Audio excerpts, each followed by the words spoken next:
नमस्कार. आज सकाळी शेअर मार्केट सुरू झाल्यापासून घसरण होती. सकाळी 11:30च्या दरम्यान सेन्सेक्स जवळजवळ 1000 पॉईंटने खाली होता. त्यानंतर मात्र रिकव्हरी झालेली आहे.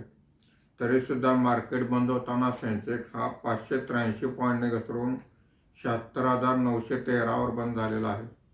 निफ्टी हा 74 पॉईंटने घसरून 23,998 वर बंद झालेला आहे. BSE IT इंडेक्स 0.5% वर आहे. बाकी सर्व इंडेक्समध्ये घसरण झालेली आहे.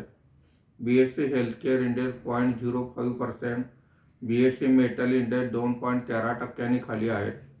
Nifty mid cap index 0.98%, Nifty small cap index 0.48% खाली आहे.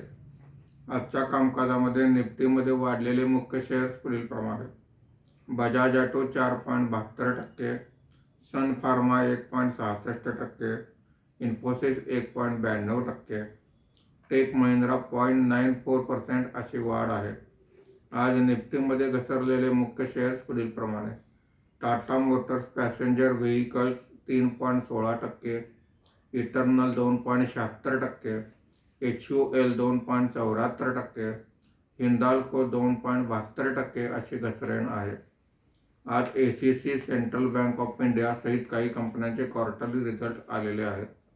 FIIने 8,047 कोटी रुपयांची विक्री आणि देशी वित्तीय संस्थांनी 3,487 कोटी रुपयांची खरेदी केलेली आहे. उद्या कामगार दिनाची शेअर मार्केटला सुट्टी आहे. त्या पाठोपाठ शनिवार आणि रविवार विकली हॉलिडे आहे. त्यामुळे सोमवारी परत भेटूया. धन्यवाद.